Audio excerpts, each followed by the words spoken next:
but there's a kicker. I have one funny story that I'll sign off with, but there's a kicker. Um, I refuse to have this story recorded.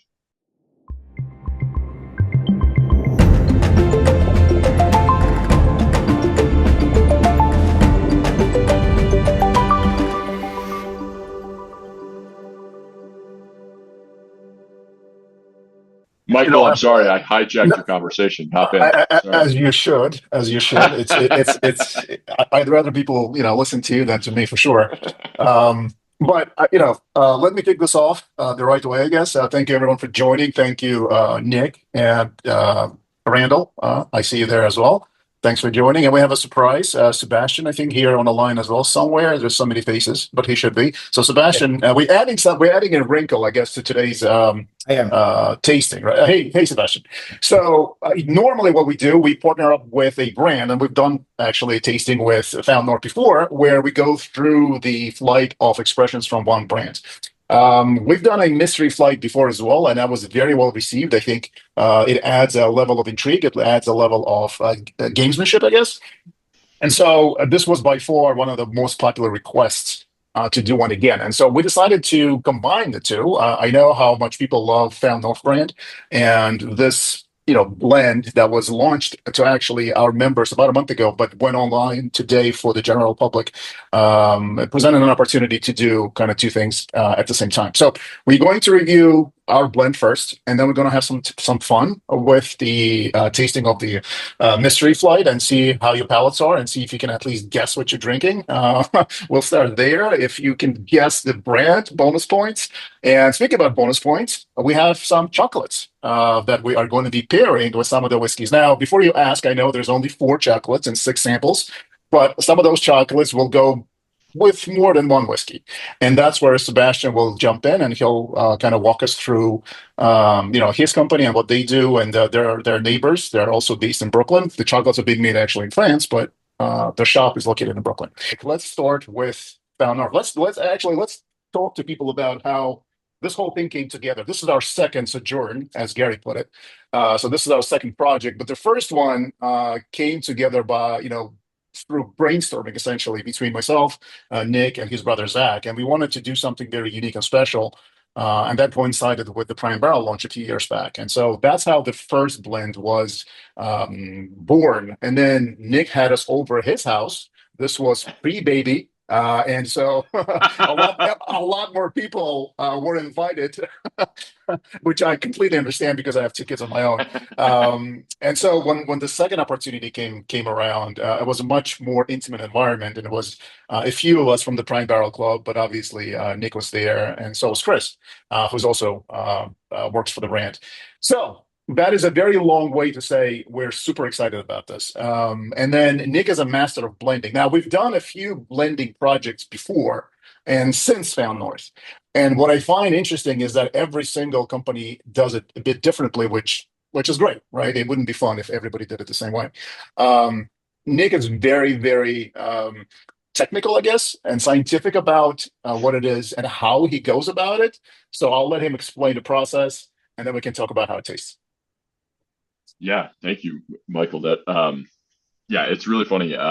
We do private blends with two companies. We do private blends with Prime Barrel, and we do private blends with Take Jay West from Reddit. That is it. We will not do them with anybody else anymore. And largely, well, there are a lot of reasons. One, it's operationally difficult. You'd be surprised how much time and energy goes into getting a blend of really any scale organized and put together and done well. And it just reached a point where it's not something that honestly, it's not something that makes a lot of sense for us to do. But I like doing it, and I particularly like doing it with Michael. And I just it was funny. I was thinking about it as I was coming down into my little whiskey cave, which is just it's a fancy way of saying my basement, where I have a thing that looks like we're at some official Found North thing. And I was just thinking about when we started with Michael. When Michael approached us, I can't remember whether we had released batch three and batch four yet. And just to be clear, we launched during COVID in 2020. We started making Found North. We launched our first two whiskeys in April of 2021. And that winter, we released batches three and four. The point is, like, nobody knew who the hell Found North was, and nobody gave a shit. And so Michael coming along and wanting to do a special project with us. It's just very cool to still be doing this and to be working with Michael, because not nobody it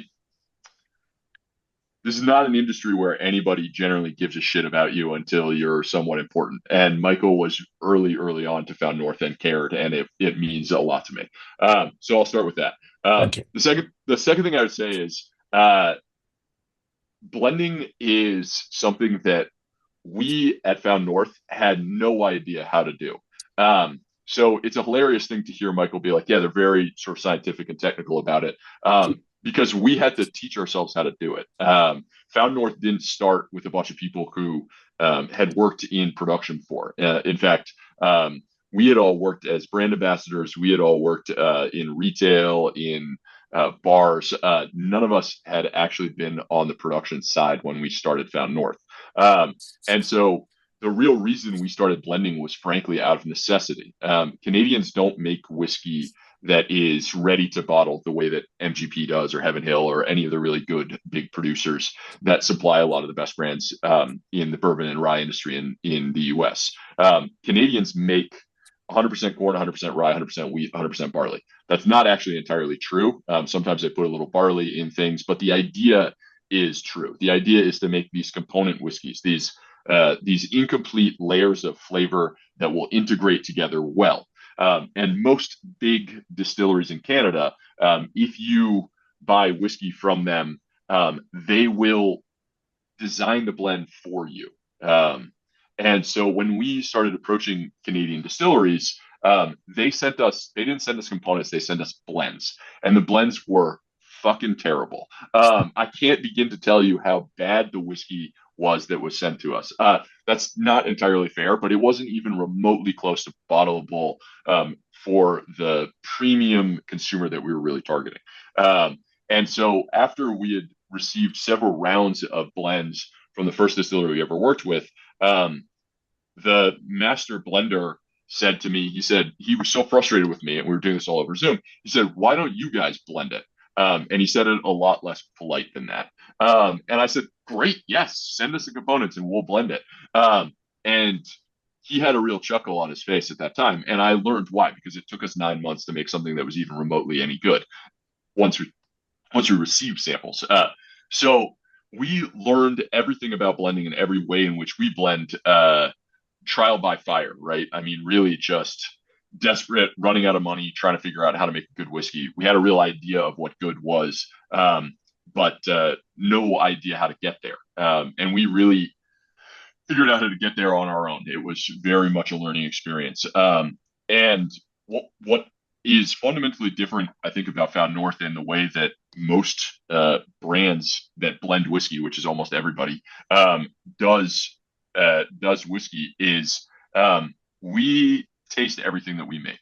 And that seems like it would be the standard, right? That everybody would taste the whiskeys that they're making. But the reality is that most big blending houses do everything by nose. And candidly, that makes sense. If you are making not Found North, if you're making Four Roses small batch, and you're making these huge blends all year long, and you have the formula down, and you know that it's whatever different of the 10 recipes it is, and you know exactly how it is, and you're making the same thing over and over again every day, every month, every year, eventually you can make it formulaic, where the purpose of blending isn't to create flavor, it's to weed out problems, right? If you water something down to 20%, it's actually easier to taste mustiness or that frog pond smell, that kind of wet cardboard smell that you sometimes get. Some of these different flaws that you'll find in bad whiskeys. It's actually easier to do that by nose at 20% alcohol by volume. But that's blending to fix problems, not blending to create flavor. And so for us, the big thing about blending is it's very, very textural driven. And so when I had Michael in and when we have done these two really delightful blends, the big thing that I've tried to sort of um, get the blending team on board with is simplify the tasting notes. Stop thinking about your whiskeys in terms of, you know, caramel cracker jacks jumping on the wind. Like, forget every stupid tasting note that you've ever read. And I've written so many of them. So I'm not disparaging tasting notes. I think they're fun. They're a fun part of the industry, but they're not an accurate way to make good whiskey. And describing good whiskey is one of the ways in which you make good whiskey. So when we think about a blend, we think about a blend from primarily from a palate standpoint, and we break our blends down into four quadrants. So we don't do nose, palate, finish.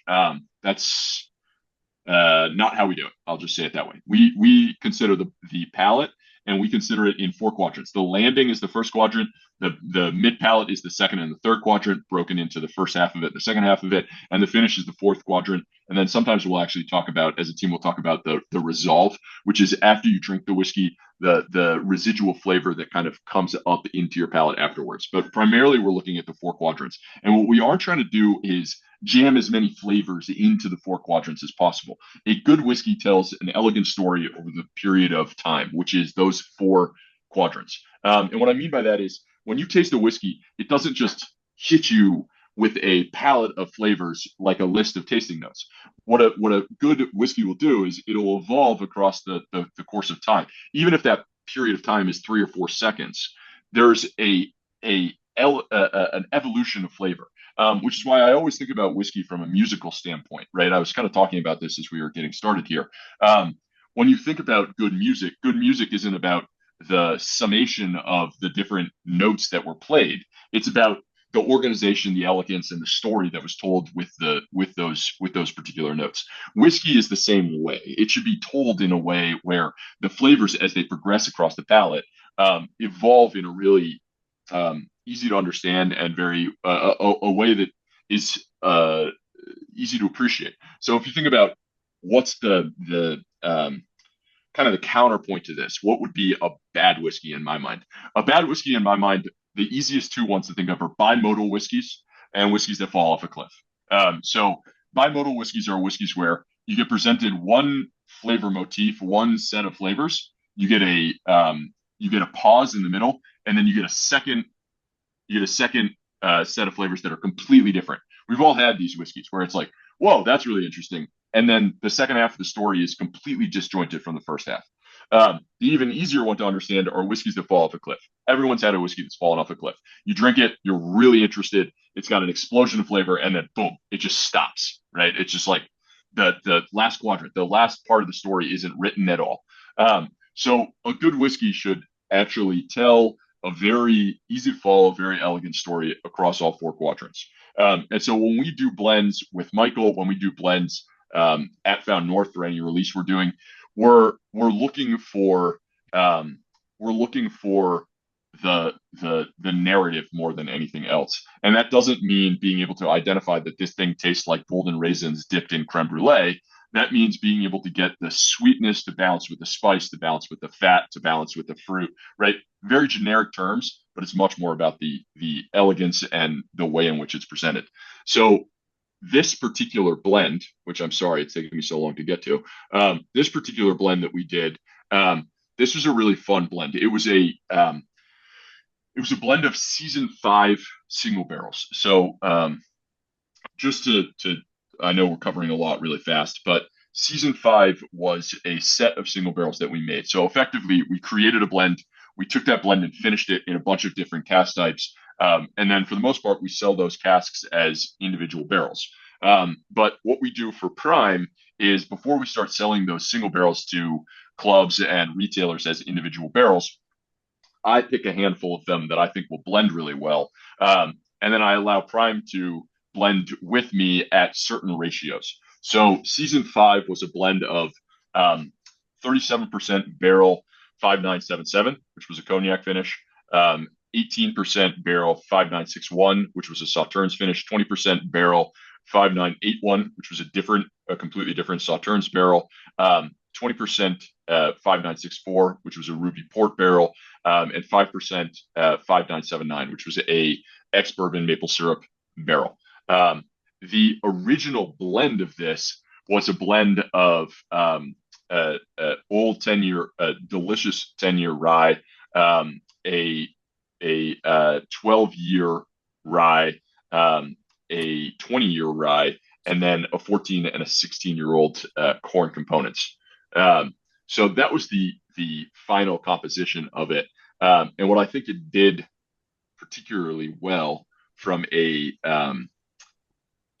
just from an integration standpoint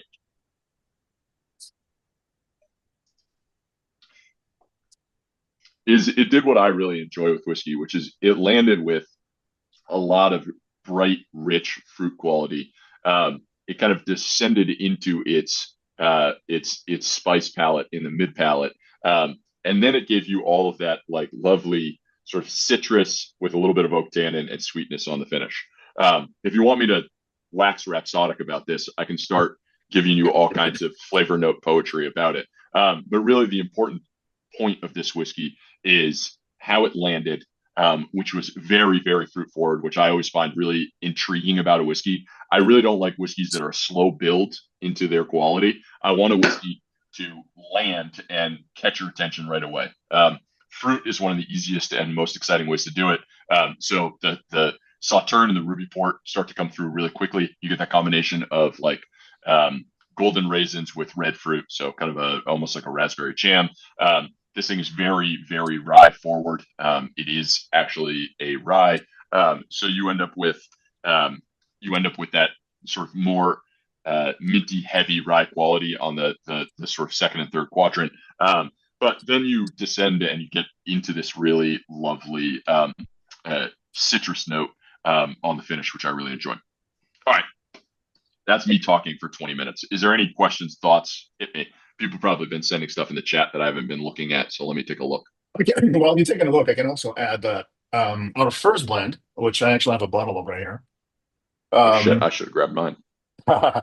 it was heavily, not heavily, but it was corn based, more corn based than rye, right? And then the second one, purposely, we wanted to concentrate more on rye components versus corn, and so that's how that came to be. And so that's what the second bottle looks like, which most of you probably already have in your possession. I will add also the aesthetics is are very important to me. If you don't really know that about me, and apparently they are to Zach as well, who's who's Nick's brother. And Yeah, so co-founder. him and I spent a little bit of time to see what can we do to, I guess, augment their original label without taking away from their branding, right? Because the point was, when you look at this bottle, it's unique enough in that you don't have anything like this in your collection, just in terms of even from Found North, right? That's one-offs. These are one-offs. But also, how do we integrate this into their design? And their label itself kind of lends itself greatly to it because that bottom part, which usually has the mountain ridge on it, right? Lended itself to somewhat the art that we have at the club. And we selected scenes that represent the Found North, I guess, spirit, something that came from the north. And so like that's why you see the skiing scenes, that's why you see people sitting in the woods drinking coffee around the bonfire. And I'm really happy how it came out. So I love how it came out. I think for us, Found North, the name Found North was very much about just hitting you over the head with the fact that we were sourcing this from Canada. There are a lot of producers in the U.S. who make whiskey that they call American whiskey that's sourced from Canada, and we find that frustrating as consumers. I don't give a shit from a producer standpoint. If somebody wants to make Canadian whiskey and call it American rye, that's their prerogative. But for us, as people who really enjoy whiskey from all over the really all over the continent, but also all over the world. It's important to us to know where it's from, and so it seems simple, but so when we named it, we named it Found North with that in mind. But the sort of I don't know the underlying motifs. There was definitely an idea around whiskey has such a southern and western feel these days, particularly in the U.S. Right? People always have like cowboys and guns and whatever, all of these different themes that are very Western, and obviously very Southern. And whiskey in our minds is such a I don't know, maybe it's just because we're from New England, but whiskey has such a fireside feel to us personally. So we really enjoyed these, like the iconography, that this theme of skiing, being on a mountain, obviously the topographical map. It just played really really well with how we think about whiskey, and honestly how we imagine ourselves drinking Found North, which is ironic because we always release whiskey in the summer because we're idiots who can't figure out our schedules, and always decide to produce whiskey when people are at the beach. But such is life. So no, it's really this. I absolutely love this. I absolutely love this particular one. This ski cabin vibe. I think it's awesome. Appreciate it, man. There's a lot of chatter in the chat about the chocolates, which I understand. Let's go. So, Sebastian, why don't you tell people how are we going to do this today? I think, like I said, there's going to be some confusion about, hey, only 4 pieces of chocolate, but 6 samples. So you guys going to have to, eat it in little bits and pieces. But with this one, I believe the white chocolate is the pairing Yes, for it it, is right? the white chocolate. So first of all, I would say to some of the people who have received the chocolate melted and or liquid, unfortunately, I know with the weather and sometimes with the transportation, it happened with the slow, I would say small sample like that one. So sorry for that. And send me your email, I would say, and I will fix that next time. I will send you again No, thank you. for testing in your home. So do not hesitate to send me as you wish, guys. Michael can give you my email, or you will see in my email on my just behind my videos. So first of all, Z Chocolat is a French brand. Every chocolate I made in France, 100% in France. We don't have any, I would say, preservative, coloring, zero palm oil, zero GMO stuff. It's only pure cocoa butter. We just put as little sugar as possible and a high cocoa content to create an 100% whole natural Z chocolate experience with zero artificial. So I would say normally not too bad. And all of those chocolate and all chocolate from Z chocolate I made by world champion chocolatier. So, and also, as we say in France, MOF, M-O-F, would say meilleur ouvrier de France, which is basically the best chocolate hand maker in France. So for that one, if I'm not wrong, we spoke about the Found North X. And for that one, I'm selected the white chocolate, the Z Blanc. It's a salted butter caramel with Piedmont hazelnut praline in white chocolate couverture. It's only for the white chocolate, as you imagine. Most of the time, we think it's the worst chocolate, but not at all. In that case, it's only pure cocoa butter, so not bad at all.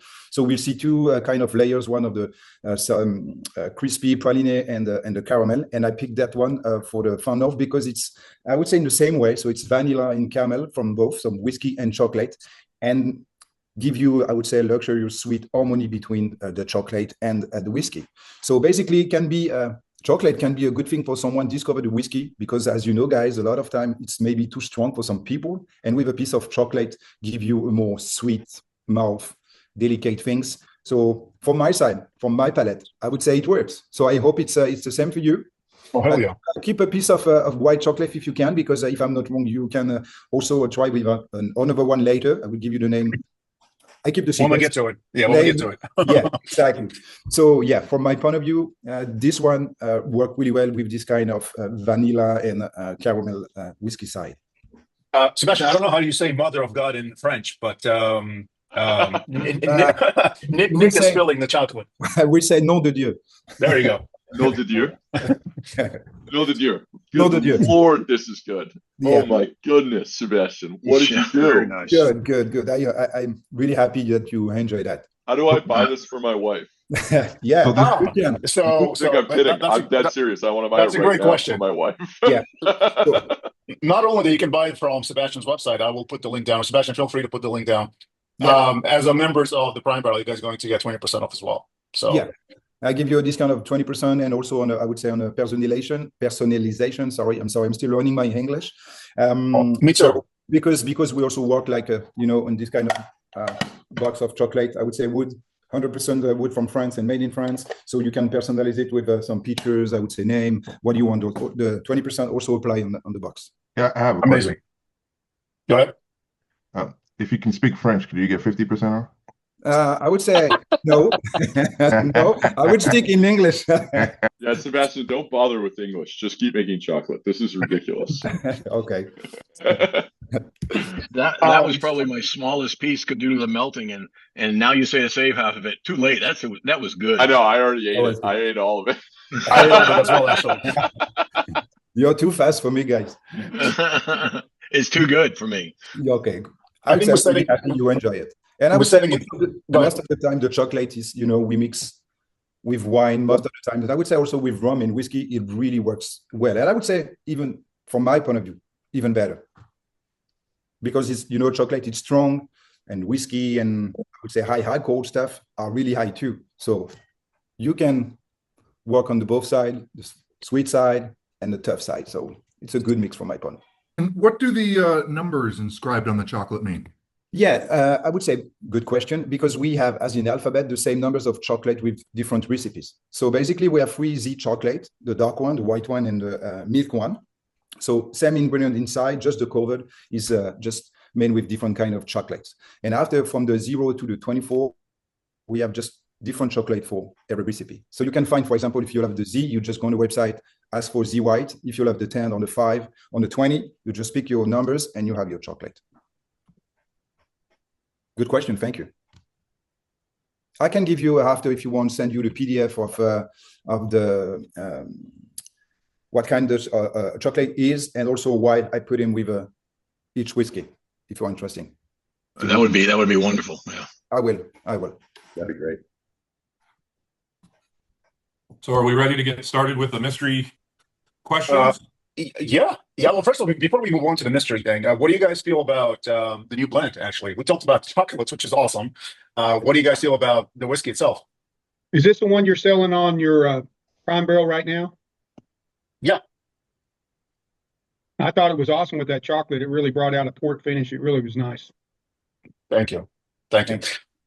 All right. Well, don't everybody speak at once. I guess there's going to be a survey for that at the end of the call, which is fine. Randall, we can move on. And for the people that met Randall before, it's a treat for everyone. Treat, see what I did? See what I did there? This is true for me. I've known Randall for as long as I've been working at whiskey, and am lucky enough that he is at Julio's in Massachusetts all the time. So I have the rare pleasure of getting to see him from time to time, but listening to him speak is an absolute pleasure. So it's good to see you, Randall. Yeah, Nick, good to see you. Also, it's like really cool to see how well the brand's been doing and hear you speak about this, because I really did enjoy the Found North blend and your explanation of it. So thank you so much for that. All right, so to add to the whole mystery of things, I'm on somebody else's computer, so my name does not come up, but here it is in real time. I had to switch off the computer just before we got started, so I'm appearing probably on your screens as Patty, but this is actually Randall Bird, and we're going to go through the tasting. I thought that just to get some kind of housekeeping stuff out of the way, we're going to do about 5 whiskeys, and at the end, we're going to try and do a reveal of what those whiskeys are. And so it might be helpful to have a scrap or Post-it notes of paper so you can kind of keep track of what you're doing. But also, I had started before, and it's getting a little bit melty now, but by cutting each of the pieces of chocolate into 2 pieces, because for 2 of those pieces of chocolate, you're going to have to use them in 2 different places if you've had the restraint to not gobble them up already. So I thought that would be helpful to kind of just have a little chunk ready, and at the end, maybe you'll have some left over. But we're going to start with the first bottle, called bottle number 1. And that is, I've had these open for a better part of an hour and actually decanted into the little Glencairn glasses to kind of open the aroma and the nose and the flavor. And it's it's very, very delicious kind of stuff, just tasting through. I had to do a double check to make sure they were all delicious. So I guess we're going to start with our very first number 1 of the blind samples. And hopefully you have a little bit in some glass, and hopefully you have some water or some ability to kind of add to look at the taste of this. And somebody made the comment on the Found North, which I did put several drops of water in that, and it completely changed the experience. So if you can kind of control that, I think you can get to a lot of those richer, kind of more the flavors behave well together, and they actually show you the subtlety and kind of continuity of the four quadrants that Nick was speaking about. So the very first one, let's take a little bit of a taste of this and a nose of it. And then while we're about to sip this, I'm going to tell you that we have essentially in the lineup, so you can put this in your notes, but I'm not revealing which one is which yet. We have a malt whiskey, a kind of specialty brandy, a bourbon, and a few ryes. So as we go through these, we're going to try and figure out which are which. And then, as Michael was saying, if you have the extra bonus sensory apparatus to be able to decide which one is what label, I'd be very, very impressed, because they're all delicious, but that's a little bit beyond my capabilities. So the first one, a nose and a taste.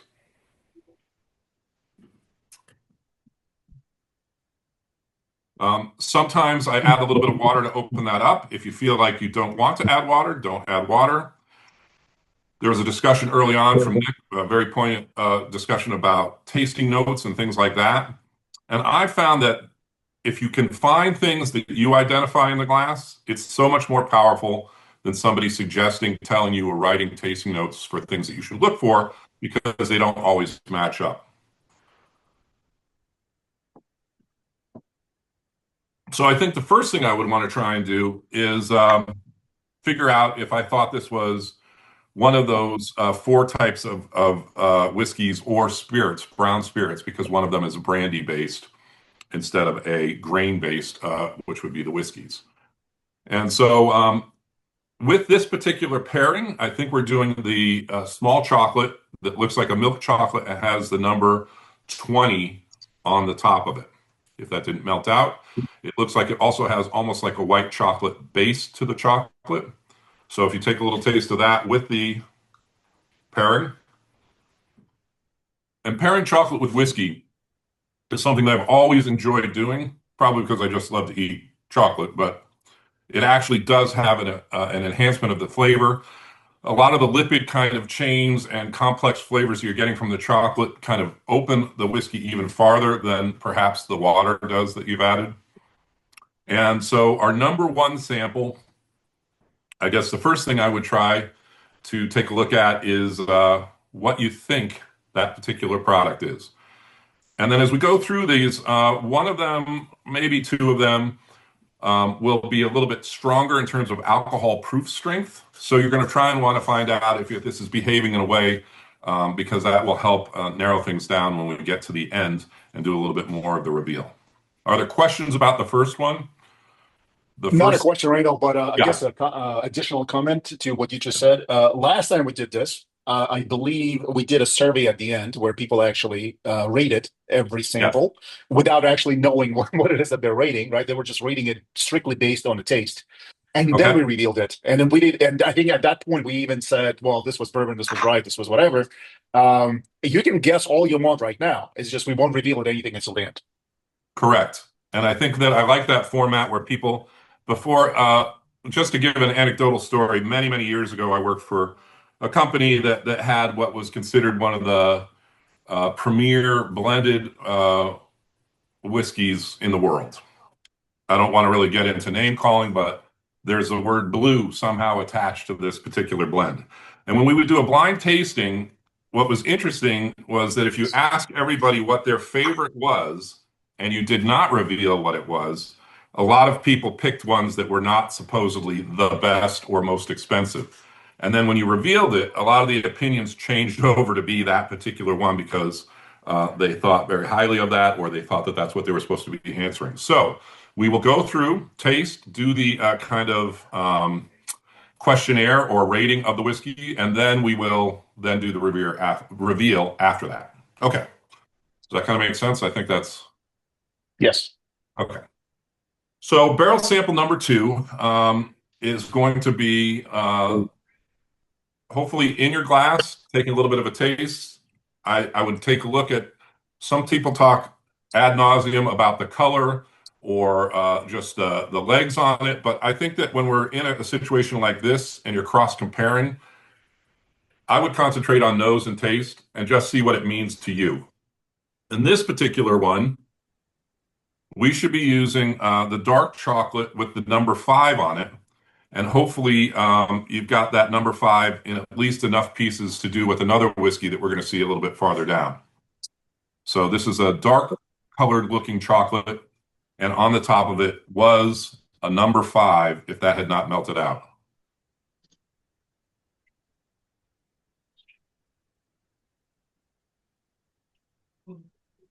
And I just have to say, with the pairing of this stuff, it's pretty impressive. So both the chocolates and the chocolatier, who had advanced knowledge of what they were going to try and pair it with, did a very, very nice job with this. Thank you, Randall. And again, just to kind of put some of the things out there, this might be something that's a malt whiskey. It might be a brandy or fruit-based dark or brown spirit, or it might be a rye or a bourbon or any of these things. So just try and keep that in mind. I think you'll agree that almost all these tastes are going to be delicious, although in slightly different directions. And as you guys are taking or keeping notes, just to give you a heads up, usually at the end on that survey, we ask you 3 things. We ask you to rate each sample on a 0 to 10 scale. We ask you to guess the mash bill. Well, said simply, the predominant mash bill, right? So whether it's bourbon, rye, malt, whatever. And then we ask you to guess the proof as well. That's also quite interesting if you can guess the proof. So as you're keeping notes, keep that in mind. All right. Any more time or anything else needed with the second sample before we move on to 3? All right. I picked up the sample number 3. Going to taste it neat, and then just my preference, I'd like to add a little bit of water to open it up. That's your preference all the time? Just anytime? Yeah. So we've talked about this in earlier sessions. But I'm a huge fan of you having a regimented ritual. I don't tell you what your ritual should be, but you want to be consistent with your ritual. That way, over the length of time, you're comparing stuff as equitably as you can across all the samples that you're tasting. So for me, I do a nose, and then I'll set it down and tend to try and do a second nosing. I've done that prior to us tasting it. I'll do a quick taste, see how it sits, and then add a couple drops of water. I have, of course, the pretentious eyedropper with the water bottle right here at the ready. And then I will go back into the sample to taste again with a little bit of water. And at which point I'll try and pair it with the chocolate. Now, I think the question might lead you to believe that I'm going to suggest that this is how you do it. But the reality is that the consistency of your particular chosen ritual across as much different variation as you could have. If you're at a bar, if you're in a working environment at a distillery, if you're doing this with friends, trying to replicate that in a repeatable pattern is really what gives you kind of like the memory muscle. You're developing it by repetition to be able to kind of go back and compare things more evenly. So I hope that answered the question. I'm not going to suggest what your ritual is, just that if you do it one way and that's the way that you're getting the most results from, that you try and consistently do that as often as possible. Does that make sense? Yeah, thanks. So if you're having it in cocktails one time, and this is just a further elaboration, or you're doing it with a lot of water, which I tend to do more in a working environment, then the data that you're collecting is going to kind of become a little bit more muddled than if it's just the same routine, same exact amount of time. I nose, I taste, I then do the small drop of water. And now I'm going to try the piece of chocolate, which is the number 10, which is a dark chocolate. And because I'm enjoying it so much, I'll try another little taste of it.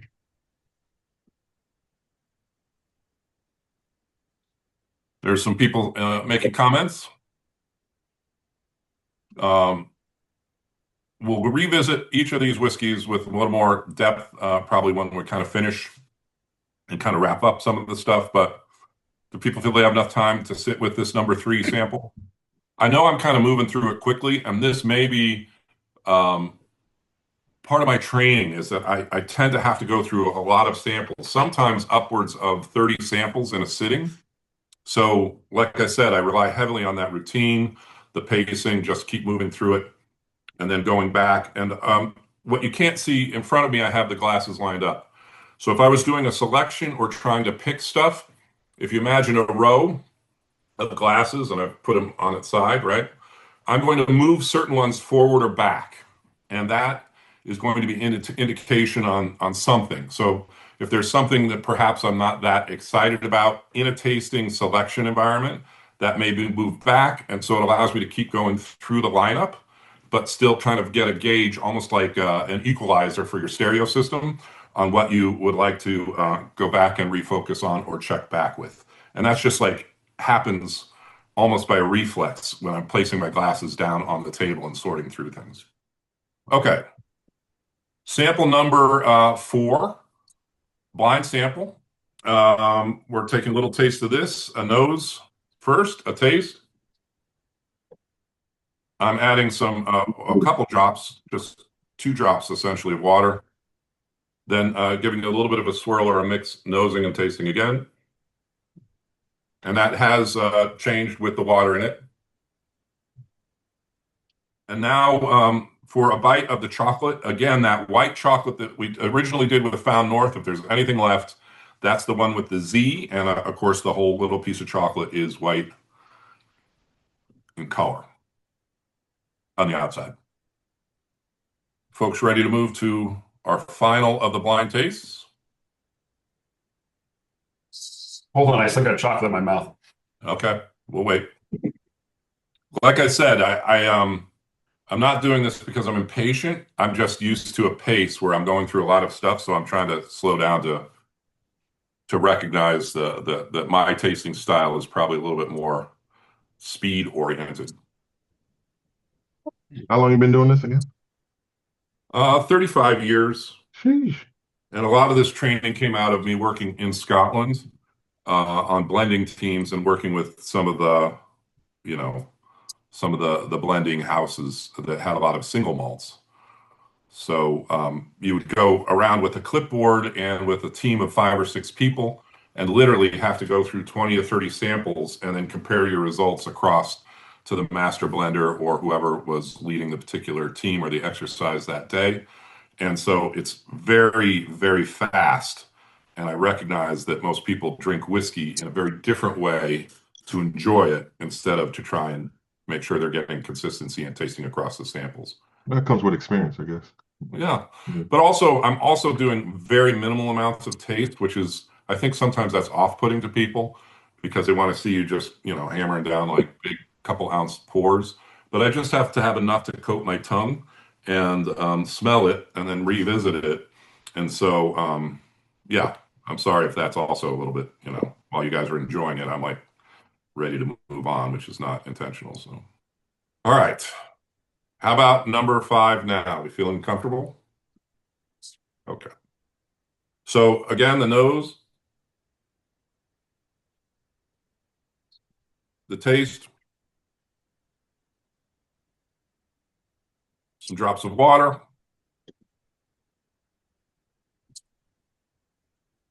taste again. This is my style. I'm just saying out loud what I'm doing. I'm sorry if that's leading people to try and follow it if that's not your comfortable style. And then the taste of the chocolate. And this particular chocolate is revisiting that number 5 that I think we saw on the second sample. So hopefully you have a little bit of that left. I'm getting sauternes on this one. On which one? Number 5? Yeah. All right.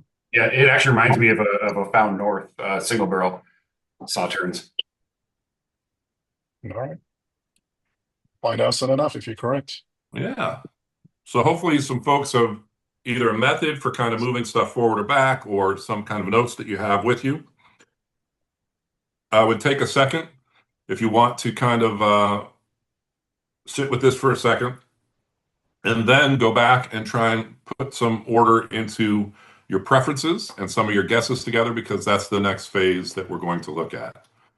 Of course, the Found North, because it didn't have a number on it, I put it as the 6th, even though we started as the 1st. So we're definitely going to, I know it was such a fantastic whiskey that we'll talk about it again, and hopefully Nick can answer any questions that you have about that. I love reading the comments, knowing what these things are. Yeah. Yeah. Don't you judge us, Well, Michael? no, you know what? I love doing blind tastings, not just for the club, but even like when my friends come over and, they're like, oh, have you had this? Have you had that? And they start bad mouthing things that they haven't even tried. And then I would pour them that exact same thing blind, and they would swear this is the, greatest thing since sliced bread. Which kind of goes to show you that perceptions are everything when you're tasting something. We were talking, Michael and I were talking about trying to do some kind of version of the game. Yeah. And for whatever reason, I'm really very into murder boards. All the podcasts about crime solving, they always have a lot of red string going between pictures of stuff. And so I'm trying to figure out a way to get like a murder board, but with whiskeys on it. So you can see versions or finishes and how they're all connected, but in some kind of blind tasting game thing. But it's, as you can imagine from this scenario, which is 5 whiskeys, which is quite difficult to kind of wrap your head around, that thing would be like mind-blowing, crazy kind of game. You could do an escape room. That would be cool. And the mashbill is the key, the code to get you out of the room. Sure. And I'm going to guess about half the people on this Zoom call would never want to leave the room. So Yeah. just stay there drinking. It'll be the opposite of escape. Yeah. Right, exactly. It's like Just don't bother the room. Escape room. Yeah. You'll have to guess to stay in, not to leave. Yeah. Right. That's funny. That's called a trap room. Drunk. All right, so the escape room is you're in a room with no whiskey. And you have to guess the mash bill to get to the wall behind me. Right. Then you're good. So now we have a plan, right? I mean, we'll keep innovating and well, you and I will talk, and then the third session we do together, we'll do something even more fun. These things keep evolving. Well, because I think that like one of the things that I've noticed recently in the industry, and I'm sure other people have seen various aspects of this, but it's been frustrating that a lot of it, even though it sounds like I did this crazy training and did all this other things, the reason that I wanted to be involved in whiskey was to be social and to have fun. And now a lot of it seems to be a little bit more pretentious or a little bit more like the hard to find stuff or things that nobody else has. And so I'm always looking for ways to kind of bring back that kind of, social fun that you used to have a little bit more around drinking back in the day, I guess. So, yeah. You hit a home run here. Thank you. Well, let's start to go into the next part of this discussion, which is going to be if you want to kind of give your rating on which ones you enjoyed the most. So, Mike, They're pretty good. Sebastian, how does freshness play into chocolate? Is it the dairy? Why is it so important? It's really important because we don't use any preservative chocolate. So basically, you can keep chocolate really, really fresh. I would say basically almost 3 months in the right condition. As the wine, you keep it, at the same temperature. I would say between I would say in Celsius. For me, it's easy between 15 and 17 Celsius. As wine, I would say basically the worst thing for chocolate is go high and goes down. It's when you have chocolate with gray white film on it. Most of the time for dark chocolate, because it's the most difficult one to keep fresh. You need to keep it at the same temperature as possible to just keep the flavors, all of the flavors, to have this mixity between vanilla, caramel, dark chocolate. We use also a lot of hazelnut from Piedmont and almonds from Valencia in Spain. And so, temperature, I would say at the same time, the wine has a lot of products. We need to keep it fresh. So, Sebastian, in whiskey, there are a lot of brands and producers that on both ends of the spectrum. When you're a brand like Found North, and we're very our team is just very international. We've explored a lot of whiskey around the world, and there are brands that really inspire us. on the whiskey side, for me, with Scotch, it's brands like Glendronach, and I'm a huge fan of Mortlach and Kleinleash. With bourbons, it's Four Roses, and I'm obviously a fan of Sazerac products. And then there are other brands on the other end of the spectrum, which I won't list, though I'd love to hear Randall's list of brands that are not inspiring. But I'm wondering, in chocolate, are there, as a producer, are there brands that you look to where we could say, hey, these are the standard bearers, these are the brands that Z Chocolate holds itself up as, like, hey, we want to be up at this level or better? And are there, I don't think anybody's going to be offended if you tell us chocolate brands that maybe we should avoid.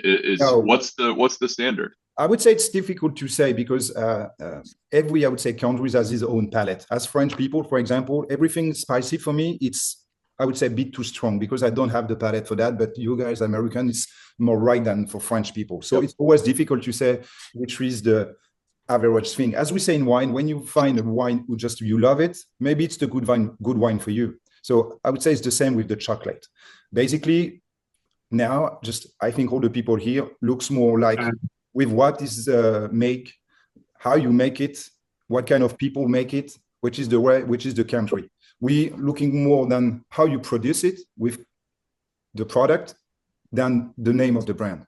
Basically, you can fall in love with a new one. I would say fell in love about a new bourbon whiskey chocolate. You don't know just because you see this is handmade, 100% natural, with a nice story. And when it's rightly made, it's very good. So I can work on it if you're interesting for you, Nick, to send you like different brands, like a map if you want. But it's not my, I would say, case. 90% of the time here in US, the people, speak about Hershey's. For me, this is garbage. But this we call that like this Jack is Daniels. Madeleine de Proust in France. This is like something from our childhood. But I can compare. But the guy told me too. Basically, I really love the really good chocolate, but with my childhood, I think I prefer the worst chocolate from the and for him it was really bright in his mouth. So I think he's right. He loved it. Nice for him. That's it. Hey, Sebastian, I got a question for you. I live in Arizona, which is 10 feet shy of hell. So it's a little difficult to order chocolate until, I don't know, the end of November. So I actually got lucky. I happened to be in the living room and saw the post guy for the post office go over. I'm like, oh shit. So I knew if it had sat, I would have had nothing left. Right. Because it was 103 that day, which was actually mild. It was supposed to be 108. Well, it was 108 in Yuma. So that's like 1 foot from hell. As I say before, normally when we said box of chocolate, because at that time was sample, it was I would say complicate for a small sample to send you the chocolate with hash pack. But every box of chocolate, we send it with a hash pack inside. I can show you what it is exactly, but you know what it is, a hash pack, a small one, and you can keep it for 48, 70 hours, 72 hours fresh. Okay, and I'll make sure I order enough that it makes sense. I appreciate that. We deliver, for example, New York in day +1 to Los Angeles and day +3 maximum. So the 72 hours with the high pack, normally it works. And basically, I can say our most important state in US right now is in California. So I know the problem and the issue with the weather. Yeah. Thank you. All right. Has everyone completed the survey yet? Or no? Or still taking or bypassing? I'm almost done. All right. After my surgery, I'm drinking a little slower. So I have to say, I'm looking at preliminary results. You guys gotten a lot better from the first time, in terms of what you think the right answer is and versus what the right answer actually is. I think I was more patient this time instead of just trying. Nick, just so you know, first time we did it, I specifically included Blanton's because I wanted people to try Blanton's blind and compare it to some of the prime barrel picks and some other things. And it came in next to last, I think. Really? Yeah. Oh, yeah. Oh, that's exciting. And Also Michael threw a laughed. woman there.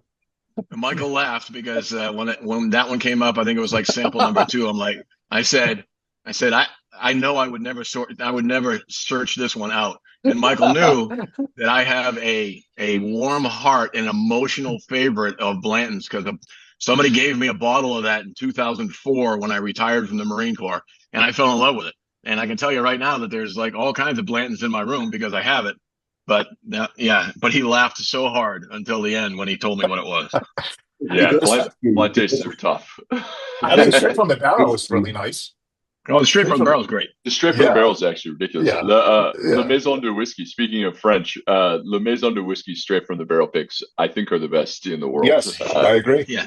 Yeah. And you have to have a wallet that big to get that pick. You do. I don't know, Sebastian, if you ever get over. I don't know if you're a big whiskey collector, but next time you're in Paris, make sure you go to Le Maison de Whiskey. It's world-class selection. I would say for now not yet, but I would say after that maybe I will have more for sure. Yes, I ever been to Maison de Whiskey in not bad. Awesome. Yeah. And also we have also the La Maison du Chocolat, but it's not the same. What? Yo, I'm quitting whiskey. But I would say they also work with a good this chocolate. is ridiculous. But not all products are really good. But Sebastian, are you guys hiring? I'm a novice chocolatier, but I'm a good blender. Can you blend chocolates? Don't tempt me. I would say why not? Found East. Found French. Found West. That's right. So the first thing we tasted today was our blend, and I'm happy to see that most of you severely enjoy it, which is great. So let me keep score actually. So the average rating for this guy is 8.3, and for the people that haven't gone with us on barrel picks, we do use similar scale on barrel picks as well. And whenever the score is above 7, that usually turns into a selection. 8 is a rarity, not to mention 9 or 10. I don't think we ever had a 10. I think we've had a couple of 9s, but 8.3 is like a super high score, is what I'm trying to say. So I'm glad to see it. All right, cool. Now let's get to the fun part, which is the mystery samples. So the first one got an average rating of 6.8, not bad. So just about 7, right? Just about that lucky number that we would use for a barrel pick if we were doing it. Most of you guessed it as a rye. And do you want me to go through all of this, or do you want me to reveal each one as I go along? Let's do all of them, and then we'll go back and then give a chance to have Sebastian. It actually works better for me because I have a nice presentation. I prepared for this. All right, cool. So I'm not going to say then what it's what, but you guys guessed it that it was a rye. Most of you did. All right, and then you guys guessed the proof somewhere in between, I guess, 99 and 120. Like it was split. And this is a trick question, and when I'll reveal the bottle, you'll see why. All right, Mr. Sample number 2. Average rating is 7. So far it's number 2 out of the 3 we sampled. The opinions on this one were kind of all over the place, but majority of you think it's a rye, with another close group thinking it's a bourbon. And then some people think it's something completely entirely something else. And then the proof, most of you ventured to guess the proof is between 100 and 119. Moving on to sample number 3, which I think raised a lot of not questions, but prompted a lot of comments. People were interested to see what that was. So Mr. Sample number 3, you guys, most of you guessed it as bourbon, and most of you thought that it was overproofed, right? So high proof, especially in comparison to everything else you were guys drinking. All right. Moving on, and so what was the score on that one actually? 8. 7.3. So I think that's number 2, if I'm not mistaken, after Pound North. All right, Mr. Sample number 4, 6.7. You guys thought this was a malt or something else entirely. And then the proof, you guys guessed between 100 and 120. And then the last one, just about everybody liked it. Like it's a typical bell curve, I guess. Somebody just thought it was May, somebody thought it was awesome, and then most people fell in the middle. But it's a bell curve skewed towards the right, which is great. And most of you thought that it's not bourbon, it's not rye, it's not malt, and it has to be something else. All right, cool. And the proof you guys guessed between 100 and 119. All right. So let's Michael, You remind me can you remind us what 5 things there are? We know there's a bourbon, we know there's a rye, we know there's a malt, there's an Armagnac. Is that right? There's a brandy and 2 ryes. Correct. Oh, there's a brandy and there are 2 ryes. So there's a bourbon, Wait, 2 ryes, a malt, and an Armagnac. I mean, and a brandy. Yeah. Oh, man, I number 5 was an Armagnac for me. 5 tastes like an Armagnac. I agree. Right? That Brandy with tastes that just one. like an I'm Armagnac. talking about a category, so brandy. No, totally. Brandy would be in there. It's just whoever said Armagnac, I agree. 5 was like, this is an Armagnac, right? Oh, totally. All right. So this is mystery sample number 1. Wow. I had the proof right. And man. the proof was a trick question, right? Because there was 2 groupings, 89 to 199, and then 99 to 120. So this fell right in the middle. You range splitter. Yeah, I went to the I low got that one. Wow. Yeah. And I had the rye. I had the I rye. had the rye. Yeah. So who had this expression before? Just in general. I have it. I did. I have not, I have it. Okay. Yes. All right. but I'll look for it. But it didn't taste. It didn't remind me of that though at all. Blind, man, blind. All right, number 2. Wow. Wow. Wow.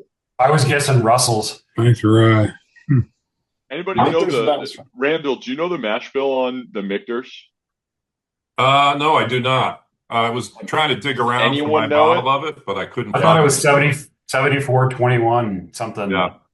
I thought it was It's very bourbony, right? I mean, that's very corn. I'd be curious to see what the mash bill was. Yeah, Nick, I guess bourbon on that. I always thought it was 51% rye. I think it's like barely a rye. I think it's a 51%er. Yeah. I had like grapes on that. And it was like, for me, the flattest of all of them. I mean, it was like my number. It was my last. It's 51%. I just looked it up. Wow. All right, I have a comment on that after the end. I'd like to speak about that. Technically a rye, but probably very misleading. Yep. Sample number 2 mixed with that chocolate was a panty dropper, though.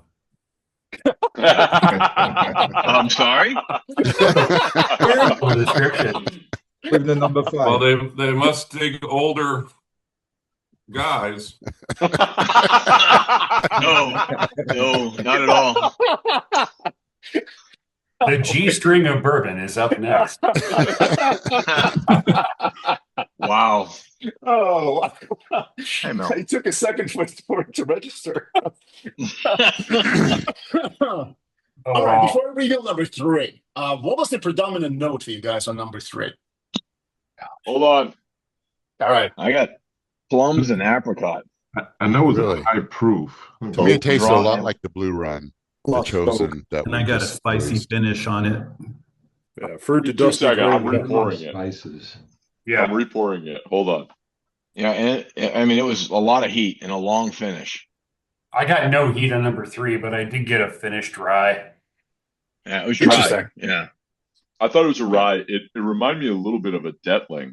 It was like a little heavy kind of oak corn that's been a little slightly like over steeped. I don't mean that offensively. Just like you get that corn quality that's almost it's sat in the sun a little too long, and you start to yeah. Varnish. So, little Texan.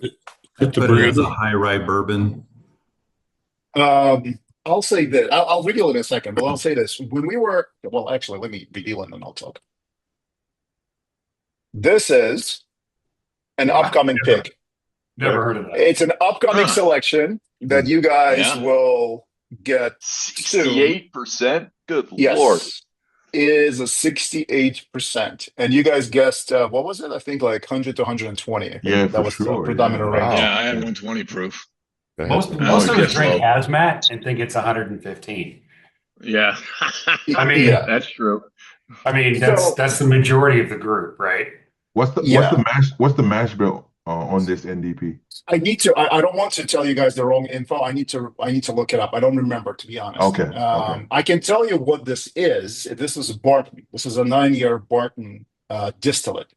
Okay. I just don't remember the exact mash bill right off the top of my head. But I can tell you a quick story about this. So Yeah, so you probably guys saw a bunch of bottles under Good Times label, right? Uh-huh. Like bunch of like these finished bottles, like with crazy finishes, Mexican vanilla, Oh yeah. the honeydew, Blueberry. what have you.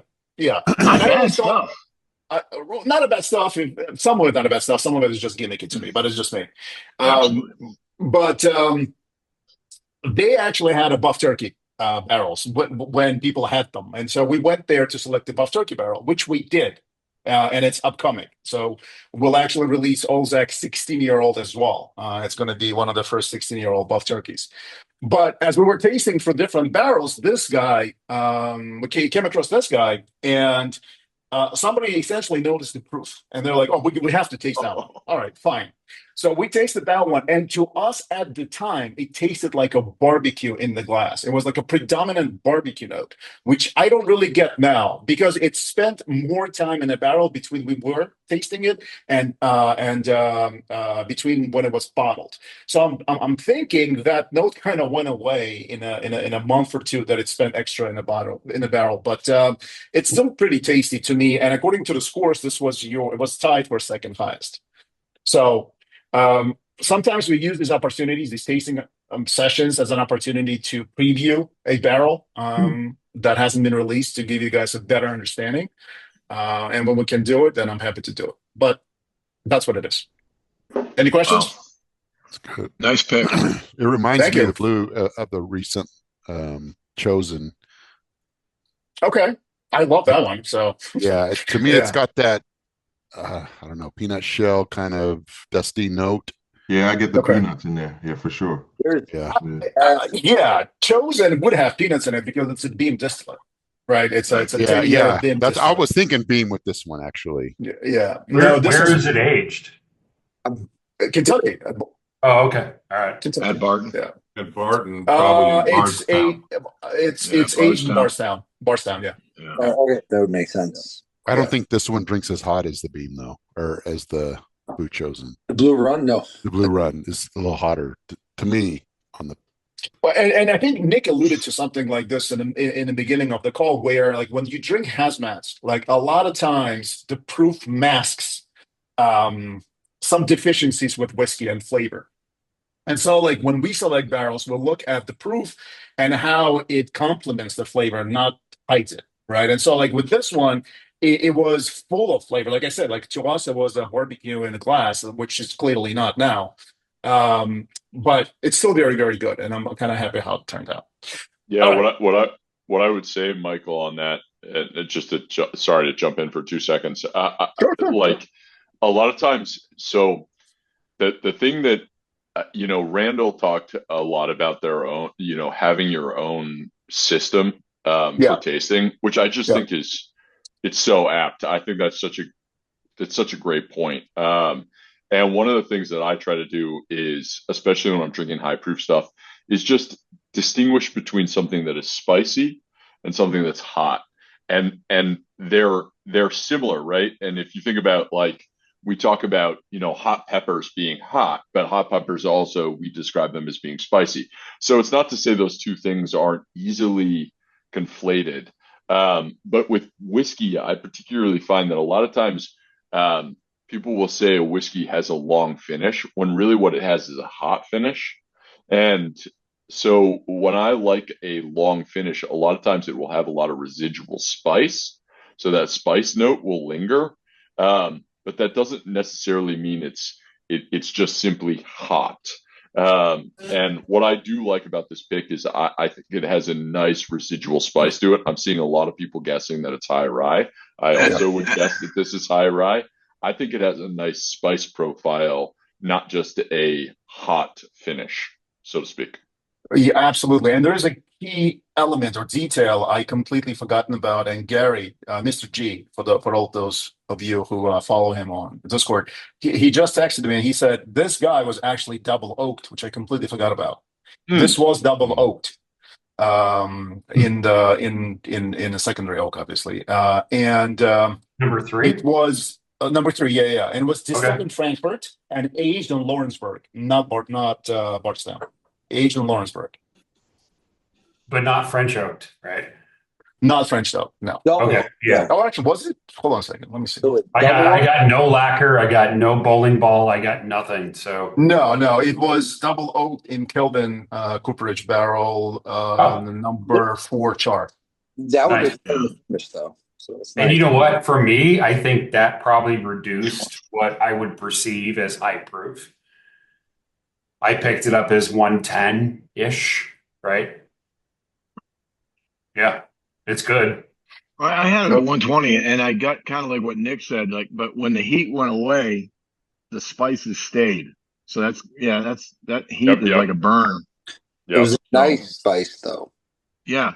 Yeah, it's a good spice. I thought it was. I It's thought the it was warming spices. Yeah. Yeah, I'll pull up my notes closer to the release. Something tells me it might have been actually French oak as well. Now that my memory is coming back, it might have been French oak. That's because you're old. Yeah, I know. I can tell you this much. It was original, and so Gary's texting me. He says French oak, no. So okay, not a French oak. Gary keeps great notes, which I love it. Love about him. Yes, he does. Among many other things. Oh, cool. Yeah. So he says originally barreled on 11/12/2015, and then it went into a secondary barrel on 7/24/24, and then it was finally bottled about a month ago. So it spent a good year in a secondary barrel. You would make a great project manager. All right, enough about this. All right, let's move on to the next one. Sample number 4. And most of you guessed it right. Yeah. Yep. That makes sense. So this was malt whiskey, and then it was finished in Calvados cask. Now, the story with this one, too, this was one of the very first barrels that we ever did. And this was during COVID. And so we couldn't travel, so we had to do it virtually. And we mailed samples to several people. I think one of them is on the call, Brandon, right? Brandon, you here? Yep, I did that. Yeah. So Brandon was one of the people. And so I specifically didn't tell them what they were tasting. So essentially we were picking the barrel blind. Well, they were. I knew what they were. And this was far and away the best sample out of the lot. And when I told people that this was malt, like there was a dead silence on the line. They couldn't believe it. So it's not, I guess, not true. I mean, you can still tell that this is very much malt, but it's very pleasant. And take a look at the proof. Yeah, that's crazy. 138.4. This is almost hazmat. And it certainly doesn't drink like it. No, not at all. Still one that I use. I picked under 100, so. Yeah. I mean, Laws does some great work. They have some like magic barrels that we've done. Like this is not the only one we've done with them in the past, and you just have to find it. And when you find it, it could be really special. The 4 grain is really nice. That's one that I'm talking about. Yeah, that one. Awesome. That was we did amazing. Farmer's Barrel. Correct. That's the one. Yeah. All right. So the last one is obviously an Armagnac. Oh my God! You guys are all right. Definitely. Are those still in stock? It is actually. Yeah, I think like 1 or 2 bottles are still there. Yeah, that's awesome. What is this? How did you get the Jack Rose? Where did you get the Jack Rose pick from? So we have an account in DC. Like we have a liquor license in DC as well as we do as in New York. And so this was offered to us. What essentially what happened there, Jack Rose did his own selection. And if you guys know anything about Armagnac barrels, they're humongous. They're huge. They're like 4 or 5 times bigger than your typical bourbon barrel. So the yields on these barrel picks are insanely high. And he was moving through them a bit slower than he anticipated. So they, the distributor that helped him with it had a lot of leftovers. And so they came to us and they said, hey, you're interested? And I tasted it and it was amazing. Like I love Armagnac to begin with. And this was, it wasn't too whiny. It was like more on the bourbon side than on the whiskey side than it was on the wine side. And so like it was one of the very great surprises of this year for me. I own the bottle of this. I actually got myself a bottle. So this is the one on the wine spot right now? It's both. It's on the wine spot and it's also on Prime Barrel. The Armagnac, right? Which how many years was it? 16-year Armagnac. The 16-year-old. What's the fruit? 114.8. So that's really good, actually. yeah, and then this region, so like if you guys know anything about Armagnacs, right? They come from like much like Champagne, right? They have the Champagne comes from Champagne, obviously, but like Armagnacs come from several regions, sub-regions of France. And this, yeah, I'm gonna butcher the name. Maybe Sebastian can help us with the pronunciation. But the La Fresh is the one that produces smaller amounts of Armagnac versus others, and so those are the production is smaller, and it's typically has better quality in Armagnac circles. So this kind of checked off a lot of boxes for me, but most importantly, the taste one. So Domaine de la get one. Fresh. Say it again. I was just saying I'm going to have to get one when I get the next delivery. Yeah. Okay. But Sebastian, how do you pronounce this? Domaine de la Fresh. Okay. I wasn't far off. Domaine de la Fresh. Yeah. And it's worth, if you don't have an Armagnac, it's worth getting. If you throw this into a virtual tasting with your friends, you'll watch them guess all kinds of crazy finishes. You'll watch them guess random things. And I was skeptical of Armagnac when I first started, and now I've got like 19 bottles, and it's just amazing. Yeah. Across the board. So Michael, I think the way to think about Armagnac is Domaine de la Fresh is a Basse Armagnac. So basically, there's Basse, Teneresse, and Haute. It basically is just it's broken down into elevation. Okay. So the way I think of it as from a whiskey producer standpoint is Basse Armagnac, as in base, as in low, is the lowest elevation, and it tends to be the best Armagnac. And the main reason is it's mostly the terroir. It has to do with the fact that it's primarily sand versus clay. So the higher you get from an elevation standpoint with Armagnac, the more clay you get in the soil, the less sand you get in the soil. Sand drains water. Clay holds water. The more water deprived the grape is, the more acidic the grape will be. Now, when we think about whiskey or we think about any distillation is just a product, is really primarily a product of the acids combined with the alcohols, right? So if you think about flavor in whiskey, when a whiskey producer talks about having acetyl, it has ethyl acetate, right? It's basically like ethanol with acid, right? You're talking effectively. Yeah. How does all that affect the yield? Yeah. So what's really important is it ends up being a lower yield. So the really interesting thing is when you have the high acid, you end up producing more range of flavor, because you get more combinations of acid with different alcohols. So when we produce alcohol, we basically produce methanol, ethanol, and butanol. So if you think about single malt production, the head's cut is all methanol, the heart's cut is ethanol, the tails is all butanol, right? So based on the cut with single malt, you'll get different types of alcohol. Those will combine with the acids. So convert this to bourbon. In bourbon, the yeast is so important because of the type of acids it produces. The distillation is important because of the type of alcohol it produces. So with Armagnac, when you get a sandy base, you produce a lot more acid from a grape standpoint, and that acid then lends, based on the distillation, to the type of different components you'll get, the different compounds you'll get, based on how much butanol, ethanol, and methanol you're producing. So Armagnacs tend to be at their absolute best when they're from the Basse region or Basse Armagnac, simply because they make such a wide range of acids, which is why De La Fresh is one of the De La Fresh. Sorry, Sebastian, please kill me and pronounce it appropriately. But it's one of the reasons why it's one of the really good Armagnac producers. Awesome. I mean, and that's what you get when you have Nick and Randall join these calls. I can tell you this much too, as Nick, as you were talking, Gary, who's great and he's a wealth of knowledge himself when it comes to whiskey, but he joins these calls in his living room and he doesn't have a mic. So he ends up texting me a bunch of information. And so he just reminded me why that barbecue note that I was talking about on our pick fell off. Well, the reason for that is because we came from a different barrel. So when we went there were two sister barrels essentially. One was Hazmat, which had the barbecue note, and one was the one we ended up with, 136, because the Hazmat they kept for themselves.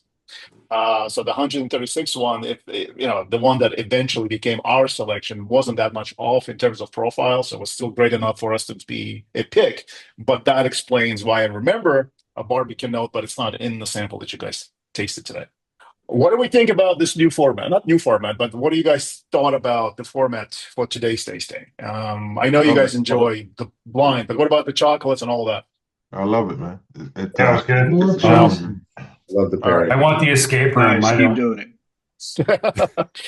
We're gonna have to. I mean, Randall has some great ideas. I mean, the whole Prime Barrel Academy. And Nick, I gotta get you on in front of the camera for that one too. By the way, we can talk. We can talk about it. But the whole Prime Barrel Academy was Randall's idea. I mean, the credit, where credit's due. And he is on. He was in front of the camera for the first two episodes of that. So the whole point for the Prime Barrel Academy is to get, I guess, quick and short to the point talks about advanced whiskey related topics. Like, we're not talking about bourbon 101. Like, we're not talking about 51% core and that. We are way past that, right? So, for example, Randall was talking about an anatomy of the barrel, what makes how barrels are raised and how it imparts the flavor and the different shapes and all of that. So there's a YouTube video on that.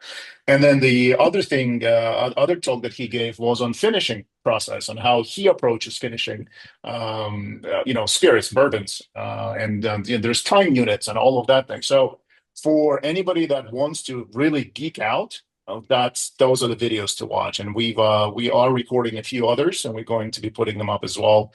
And I hope we will get Nick Taylor on that as well in due time. Michael, I think Chris.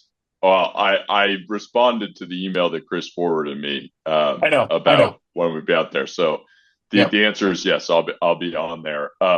As far as Randall doing finishing casks, Randall being at Julio's all the time, I am lucky enough to be 45 minutes away from some of the barrel finish projects that he's led over there, and they are scrumptious. So, there's no the last handful of cigar blends.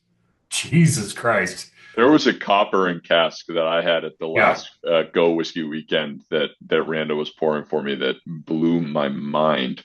Michael, can I hijack the conversation for 2 seconds regarding mashbill? So somebody looked it up. The Michter's barrel strength is a 51% rye. Barely rye. So a barely rye, I would argue a barely rye isn't a rye. So what's interesting about this Found North blend, and I'm just going to be an asshole and juxtapose my own whiskey against a barely rye for a second here. This particular Found North blend is 53% rye, and so you might say, well, that's just barely a rye, right? But ours is a liquid ratio. So what I mean by that is we're talking about the volume of liquid of rye that went into the blend. So Chris has a bottle of batch 1 up, right? 66% rye. 66% rye. Oh, 66% rye. That's by liquid. What that means is 66% of the liquid in that bottle is rye. Why is that important? Well, when you do a mash bill, when a bourbon distillery gives you a mash bill or a rye producer gives you a mash bill, they're talking about the weight of grain, right? And that means the weight of grain that was used to produce that whiskey. Now, the problem with this is that rye produces a fraction of the starch as corn, right? So corn produces almost twice as much starch as rye. If you get yellow dent corn versus your highest yield rye, you get almost 2x the yield of starch from the corn as the rye. Well, why is this important? Because when you make alcohol, what you effectively do, when you make whiskey, what you effectively do is you convert the starch to sugar, you add yeast, the yeast eats the sugar, the byproduct is alcohol. So in the case of the starch content, if the corn is yielding twice as much starch content as the rye, but you're measuring it by weight, you're giving a completely misleading description of how much volume of the liquid is coming from the corn versus how much volume of the liquid is coming from the rye, right? So think about distillation for a second as not the addition of alcohol, but the subtraction of water. So if you make a 100% corn beer, let's say you make 100 liters of it, 100% 100% corn, 100 liters, you'll yield about 16% alcohol by volume. That means 16 liters of alcohol out of that 100, right? So then when you distill it, you don't take 100 liters at 16 and bring it up to 80 liters. What you do is you subtract most of the water, and then what you're left with is 20 liters, with 16 liters being alcohol. And then all of a sudden that liquid is 80% alcohol by volume rather than 16%. Well, to do the same thing with that same 100 liters of beer made from rye would be about 8 or 9%. So 8 or 9 liters. So let's say it's 8. If you create an 80% alcohol whiskey from that, you'd end up with about 10 liters of volume, right? So when Michter's barrel strength tells you that it's 51% rye and 44% corn and 5% malted barley, well, that's the weight of the grain. The alcohol yield comes twice as much from the corn. So you end up with what would equate to about 70% alcohol coming from the corn and 30% of the alcohol coming from the rye, which is why that sucker tastes like a bourbon, because honestly, most of the alcohol is actually coming from the corn, not from the rye. Does that make sense? Okay, so Nick, I got a question for you. What is the most deceiving mash bill?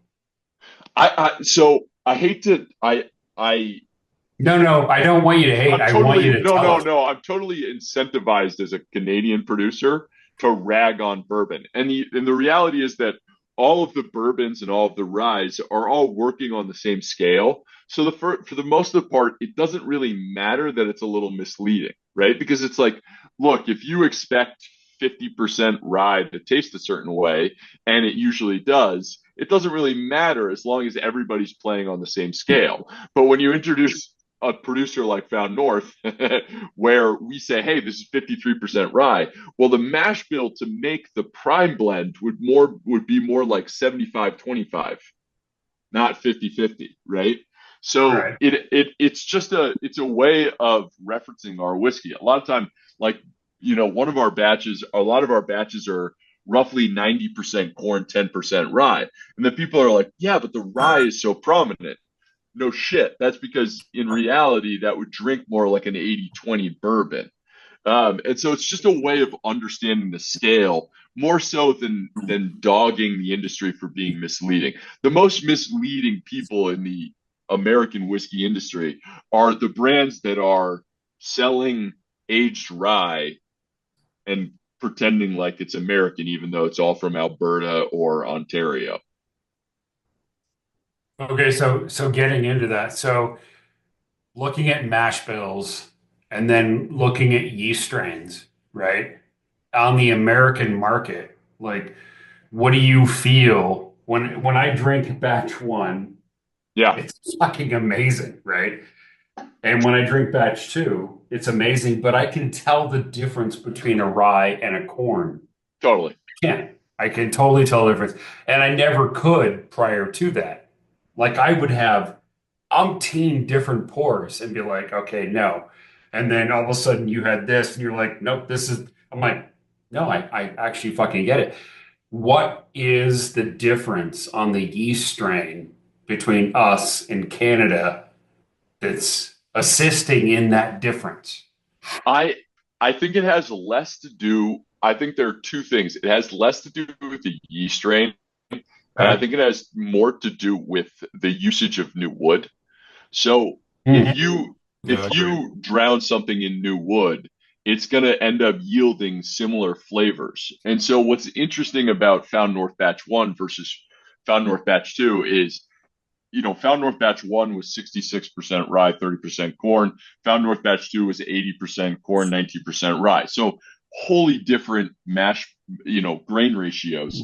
But more than that is so much of batch 2, 80% of batch 2 was aged in new wood. Only 30-ish, is like 28% of batch 1 was aged in new wood. And so we were trying to do with batch 1 was we're trying to let the rye grain actually shine through. What's really, really interesting about rye is as rye ages, it ages out of that really herbaceous, earthy quality that we're really used to in rye, and it ages into a very fruit-driven profile. But most rye in America is very, very young. What you have to remember is in 2000, there were less than 100,000 cases of rye sold in the United States. Do you know how fucking little that is? Randall will tell you, Johnny Walker has sold that many cases of rye in the time that we've been on this. I mean, that many cases of whiskey in the time that we've been on this call tonight. Like 100,000 cases of rye is nothing. It's nothing, right? That was the entire quantity. And so the reality is that rye, which is already a herbaceous, spicy grain, a hard to work with, hard to make appealing grain, it does very well when it's aged for a very long time. And very, very, very little of it right now has been aged for a long time.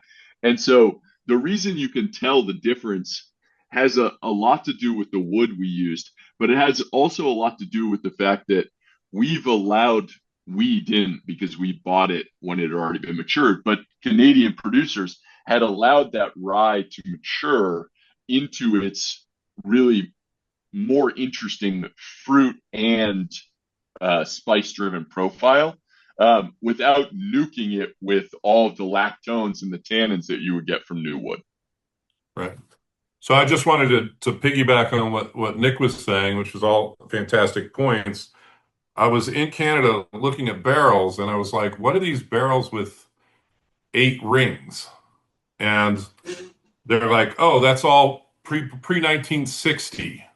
So in warehouses in Canada, I was looking at huge portions of the warehouse having 60+ year aged rye and other whiskeys just sitting there because it was not that pumping all the color and flavor of a brand new barrel into it and allowing the subtleties and the kind of evolution of that whole thing to take place over very, very long periods of time. And on top of that, the mash bill, like I feel like that there's something that I've termed Moneyball, where people get very statistically oriented in describing and understanding whiskey. And it's a little bit of a false flag because if you think of the movie, Moneyball did really well for one season of the Oakland A's, and then everybody got rid of it because the statistical understanding of the process, it kind of takes a back seat to the sensory involvement with the product and how you can try and learn and understand what that is without having to divide it into a recipe, a grain, a distillation process. So I think that a lot of people are parsing a lot of things very, very finely based on statistical analysis or trying to understand the product through factoids. And the reality is that, like quantum physics, the more you learn about whiskey, the weirder it gets and the much, much more hard it is to describe or explain. So the value of having these discussions and tastings is really where it's at but it's going to actually become more confusing and more difficult to explain the more you're talking about it. So that's just an observation. Nick, you're doing a great job with explaining everything. Tasting is everything. The sensory thing, if you can find the things and understand it on your level, it's going to answer so many more questions. And then people try and backwards assemble that to, well, it's this yeast strain, it's this mash bill, it was aged for this amount of time in this type of wood. And it's a little bit of a false flag because a lot of those things do exponentially or non-linearly change over time, over products, over everything. So it gets weirder. Sorry, I didn't mean to. No, I love that. And Randall made the point earlier about like when you're tasting something, if you can identify a note, that's a good thing. Like if you get locked on something that you like or that you can identify, that's a good thing. And that really resonated with me because I feel like whiskey's hard. I think one of the reasons that people get over moneyballed on whiskey is because we like to drink it. It's the same way, like if you play golf a lot, you want your handicap to be good, right? Like, it's the same thing with whiskey. It's like if you spend a lot of money on whiskey, if you buy a lot of whiskey, if you spend a lot of time on whiskey, you want to be able to understand it. You want to be articulate in it. You want to be literate in the whiskey. And tasting is a really nebulous thing. It's like, hey, you want to taste, there's an incentive, there's an underlying kind of hidden incentive to like the right stuff. And so I think people latch on to the numbers a lot of the time because it gives you some sort of frame of reference, when the reality is that, to Randall's point, the numbers are less important than what you like and why you like it. The thing that we forget is you can taste sweet, sour, bitter, salty, umami, right? Our taste buds are fairly rudimentary. Our nociceptors can process the different qualities of texture, but when it comes to identifying particular flavors, it's mostly olfactory driven. Even if it's retronasal effect, even if we're drinking it, it's mostly driven by our olfactory glands. But the reality is that it's still referential. And what I mean by that is like if you've ever looked at a flavor wheel, I was at a coffee shop this morning and the coffee shop had a coffee flavor wheel, which was cool because I was like, how's this different from the whiskey flavor wheels? And it was almost exactly the same. But there was a coffee flavor wheel and it was going through sweet and sugary flavors. And it was going through them and it was like marshmallow and vanilla and honey and creme brulee and all these different things. And I was thinking about it and it's like, whenever I look at a tasting wheel, you get into any section, there are 10 things, and 5 of them I consume all the time. I'm a vanilla ice cream hound. I think it's the best thing since fucking ever. So I love vanilla ice cream. With cinnamon red hot. I go, well, no, with cinnamon and sugar, but yeah, you get the idea. I'm very attuned to vanilla as a flavor. I don't like creme brulee. It's too custardy for me. Sorry, Sebastian. So as a result, like when I taste things, I notice vanilla before I ever notice creme brulee. It's the flavor that pops into my head. But the reality is those compounds are insanely similar to each other. And so if Sebastian drinks, if Sebastian consumes creme brulee all the time but never has vanilla ice cream, he and I can taste the same whiskey and I may get vanilla and he may get creme brulee, and we're not wrong. It's just associative, right? It's very associative. Yeah. And so the reality is when you're tasting notes, the notion of there being some sort of inherent right or wrong is idiotic because what you consume and what you like is very personal to you. Found North people all the time say Found North tastes like cinnamon and sugar. Well, no shit. It's my favorite combination of flavors, and I have the final say on every whiskey that we release. And so the reality is, why do I like cinnamon sugar? Because when I was 5 years old, I went to my grandmother's house, which I'm pointing at right now, and she made me cinnamon sugar toast. And so for me, it's home, it's comfort, it's a flavor that it's why I like whiskey, right? Like whiskey tastes primarily like cinnamon and sugar. It tastes like a bunch of other things, but that's why I like whiskey, right? So the interesting thing about the notion of finding what you like, which is what Randall was getting at earlier, is like stop listening to me tell you what something tastes like. Latch on to what you like, identify it, and then find it in more whiskeys and elaborate off of it. And I love that notion, and I think it dovetails beautifully from Randall's point about having your own tasting regimen, which Mark in the chat just asked, I think it was Mark. Sorry if it's not Mark. Somebody in the chat just asked, do you guys have a tasting whiskey, a whiskey that calibrates your palate? And our tasting team, each of us has our own.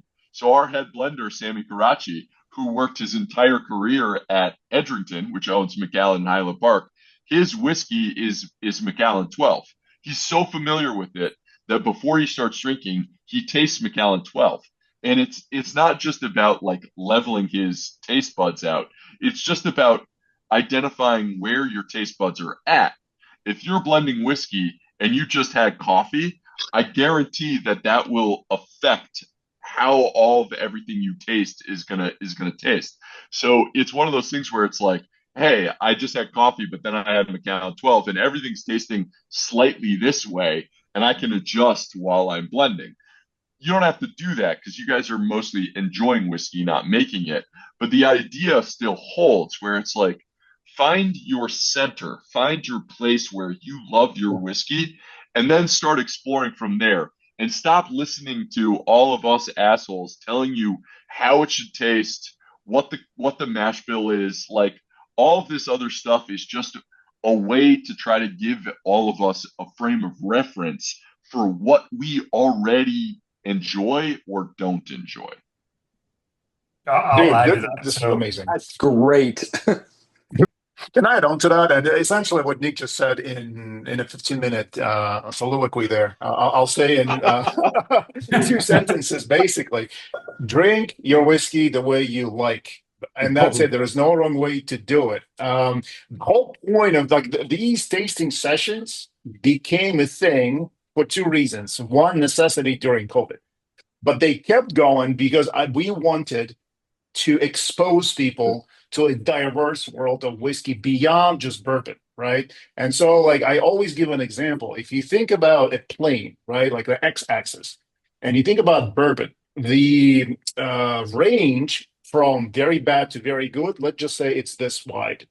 Then you start talking about rye, and that expands. And you start talking about other spirits, and it expands even more. And so, without tasting and trying it, like I understand going into the store and not spending money on stuff you've never tasted. Like I get that. Like I own the store, I understand how that works. It has to be hand sold, and most stores are overwhelmed for reasons that are way beyond the scope of this call. To basically do their job and hand sell you products that deserve to be sold and talked about. So hence these sessions, and I love these discussions, and this is exactly the reason why we've wanted to expand and build on it through these Prime Barrel Academy episodes. And I posted some links in the chat for offline viewing when you have a chance and desire to do it. We just filmed one with Todd Leopold. Nick, I know you know him. He is a wealth of knowledge. Like you want to geek out on whiskey, Nick is your guy, but so is Todd. And he's just amazing. So long story short, I love this. And I also love the fact that all 39 of us didn't leave the discussion during this technical part. This is awesome. Great. Yeah. I just wanted to challenge Nick. We should make a whiskey, and that will be the whiskey that if you can break into that escape room, that's the bottle you get. We'll make the prize. Yes. And then you guys got to figure out your way into that room to get it. I will volunteer my office as that room. Nick, this could be 2026 blend, man. That's where it could be. Yeah, I'm for it. Yeah, I have a question for Nick, if that's okay. Yeah. Go ahead.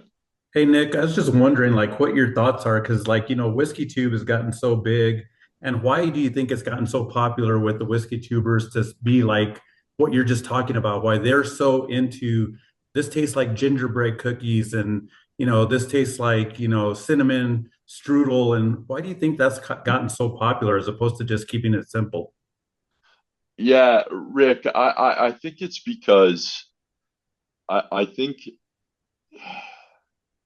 it's a human psychology thing. I think there's a full range of people who there are people who, to Chris's point, are discovering their palate and sharing that experience. One of my favorite things to do with um, guys on my team who have just extraordinarily expert palates.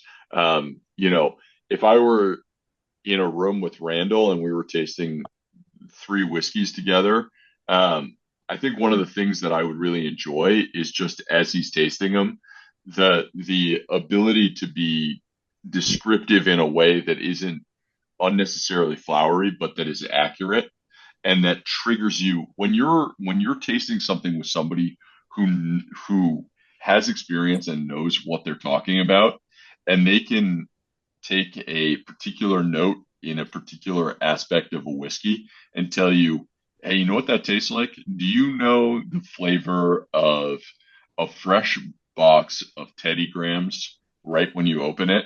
And you taste the whiskey and you're like, mother of God, that is so accurate. That experience is religious with whiskey.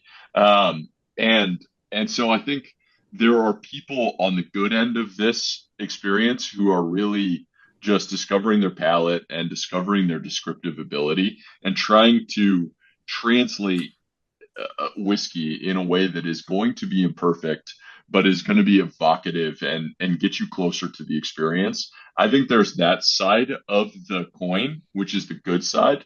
And then there's also, I'm not going to say the bad side of the coin, but just the slightly insecure side of the coin, which is the point I was alluding to earlier, which is like when people invest time and energy into something, they want to be good at it. They want to understand it. They want to have a sense of belonging within the proverbial club. And so they do that by reaching out on social media and looking for the crowd's approval. So I think there are, in the same exact vein, in the same exact flow of media and information, there are people who are genuinely expressing themselves in a way that is evocative and productive for the community. And there are people who are finding their way and finding their own sense of security within the community. And I'd add one other type of personality. There are people who like to hear themselves talk. I mean, that sounds, Nick, please take that with a grain of salt. That was, I work with certain people on a regular basis who they take up all the oxygen because they're going to tell you what you should be tasting and how you should be tasting it. And it's somewhat offensive to me because I'm like, this is your personal journey. So anyone telling me what I should be thinking and doing, like I really rile at that. It bothers me. So there are people who are passionate. That's the first good category, and you can learn a lot from it. There are people who have experience, and you can sometimes get some of those great things. And then there's a certain percentage of people that are just adding a lot of noise to the conversation. And so one of the best things is to always be able to try and figure out or filter. And if you recenter back to what you're tasting and experiencing, that can cut through a lot of the BS layer that I'm talking about. And it was not related to anybody that was on this call. So I'm just, it's been frustrating for me because I never wanted to, and when I first started in whiskey, become like a pretentious asshole. That wasn't my goal. But I looked around at a lot of people with enough time in, and that's what it's kind of become. Like, I'll tell you what you should like. I'll tell you what a good whiskey is. I'm the arbiter of taste and excellence. And I'm like, yeah, everybody can figure this out for themselves. So it's a different perspective, but I think we're all saying roughly the same thing. If it works for you and you're getting good information, find that. And one of the things that Sebastian said that I thought was really interesting in the chocolate thing is that he, as a child, loved Nestle. That was his gateway into the world of chocolate, right? And so there's a place for some of the stuff that you may evolve past. I don't drink Orange Crush soda the way I did when I was a kid, but like it has a special place, and you change. Your palate changes, everything changes, and so I don't really see a whole big downside on trying to tell people what they'll like, because I don't know where they're at on their particular journey or whatever you want to call it. I think it's Randall, do you have a whiskey? Do you have a whiskey in mind? Like you're talking about Orange Crush, and I won't infer which whiskeys fall into that category for you.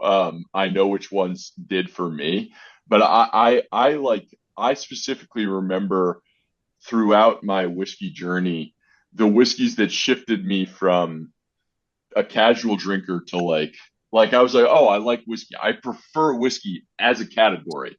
And some of those whiskeys were like Maker's Mark, Oban 14, just a couple whiskeys early on that I really liked. But then there were a handful of whiskeys, and I know my list. But there were a handful of whiskeys where I felt like I went from somebody who was a casual whiskey drinker to someone who took my whiskey more seriously. And I know which whiskeys I could say out loud, and I will after you do. I could say out loud which ones sort of brought me there, and I'm curious what's on your list. Of things that kind of blew my mind and changed the way I thought about it. Early on, shifted you from like, hey, yeah, I prefer whiskey to being like, Cragganmore Distillers Edition right off the bat. Let's fucking go. Yeah, that's a great pick. Because it was like unlike anything else. But there was a mystery that blew my mind, that changed everything, which was single malt scotches, which is what I started in. Everything has double distillation, the exact same ingredients, used barrel, and yet 100 distilleries taste different. I could not wrap my head around how this was possible, and that started the journey too. So sometimes it isn't an aha moment. It's a frustration with you trying to find out why that leads you down that path to understand things. But very distinctly, Cragganmore Distillers Edition is to this day still one of the ones that is mysterious, interesting, and excellent. But you've mentioned Glendronach. It's like literally any whiskey you could name, I could probably pull some version of it that I thought was like, wow, this changed the game. Even from the Campbelltons like Glen Scotia, which I think is hugely underrated, to a lot of the bourbons that I think that when you start, people are like, this is the one you have to have, and that's that person's taste that they like, right? And my favorite get my ass handed to me lesson was I had done, this is probably 10, 15 years ago, I hand-selected a Henry McKenna before they kind of blew up and won the awards. And I brought this barrel to impress my girlfriend's mom, who drank bourbon and ginger ale every night. And I handed them the bottle, and I was so proud of this one that I had picked out. And they looked at the bottle, and they put it on the shelf, never to be opened again, ignored it for the rest of their life, and then poured Jim Beam White Label into the glass. And I'm like, how can you be stepping down to this? And then I had to like kind of have this moment where I said, Jim Beam White Label has made 250 million people happy for 40 or 50 or 100 years. So who am I to say I know what a good whiskey is for this thing that has delivered every night of this, my girlfriend's mom's life, as she watched the sunset and wound down from the day drinking this whiskey. And I had to like kind of rework and say, if it's not for me, it doesn't mean that other people aren't voting with their wallets and really finding stuff that they like. And then that took a lot of pressure off of me too, because then I didn't have to always pick good whiskeys, because statistically you're going to get somebody who's going to be like, yeah, no, and it doesn't devastate your ego because they like Jim Beam White Label. That's just what they like. So that's my Orange Crush kind of analogy. Yeah, along those lines, do you have a guilty pleasure, a whiskey that maybe this group is not grabbing for on an average night, but you're like, you know what, this might be a $28 bottle, but it's a banger. Yeah, I mean, and this is going to be personal to projects that I've worked on, but I think Wheelhorse delivers at a 4 to 5 year whiskey at under $30. It's a Yeah. batch. It's 101 proof. It's coming out of what's now known as Green River, but was Owensboro Distilling Company. And I like the fact that it's like an inexpensive whiskey because like we can all run around and chase the $150, $200 bottles. But like to be able to bring a gift to somebody or to mix it in a cocktail where you're not worrying about it and thinking about it too much, I mean, that's very, very difficult to do at a budget price point. All right. Larceny is another one that I enjoy. I mean, it's like Can I give you one more? Yeah. All right. You're killing all of my favorite questions. So here's my last one for you. You walk into your friends invite you to a bar or like a bowling alley where your options for whiskey are dismal. You got 8 whiskeys available from all different countries and regions, and you got to pick one of them because that's your only option. What are you pouring? I don't know if I would drink that night. Yeah, that's me. Well, because I don't want to devalue the experience, right? Yeah. I'm going out bowling with my friends. $14 to do it. And why do I have to like show off and get get a Diet Coke or whatever? Get nachos. Get nachos. Drink. Mixed drink time. I was at a bar. I remember I was at a bar like 2 years into my whiskey career, and all I drank was whiskey at bars. And I got taken to a bowling alley, and there were like legitimately 4 whiskeys, and I won't name them because now that I work in the business, it's just not good practice to dog on 4 companies that make 47 times as much whiskey as I do every day. But I remember I poured myself. I was like, yeah, I guess I'm gonna have this whiskey, and they poured it for me, and I took one sip of it, and I was like, what the fuck am I doing? I'm just not drinking tonight. And it cost you how much that you regretted that you just like $12, and it was just like, what am I doing? Yeah. That's one thing I really like about this group is that, the members get the opportunity to participate in the picks. And so you get a bigger range of palate versus one person, right? So totally. I think that's awesome. That's a huge reason why we take members with us on the pick. I mean, the experience part of it is also important, but more importantly, it allows people to align their palates to others, not necessarily to mine, to other members. And so when they're not able to participate in the pick, they know who went, they know who's responsible for a certain project. They can say, okay, you know what? I know Gary. My palate aligns with Gary's. He was there. He was instrumental to that barrel. I'm going to buy one. I'm going to buy a barrel. Or versus, Michael was there, and I hate Michael's palate, so I'm not going to buy it. So like it's totally fine either way. But that's why we do it. So I love these conversations. We can spend hours talking about it. I want to be respectful of people's times. Like I'm in Los Angeles. It's only 7:20 here. It's 10:20 where you guys are, and you have a little. What's up? I sent you texts about this. This presentation was just outrageous in and Appreciate of it, itself. man. Thank you. Thank you so much. We keep it classy in this joint. Yeah. Thanks for joining. Thanks for everything you do. Totally. Whenever you're out here, let me know. We'll set it up. And I know. I can't wait. I hope to see you soon. Yeah, man. And then Randall. Thank you. Yeah. Thank you, brother. We'll see you soon. Sebastian. Thank you, everybody. Thank you so much, Nick.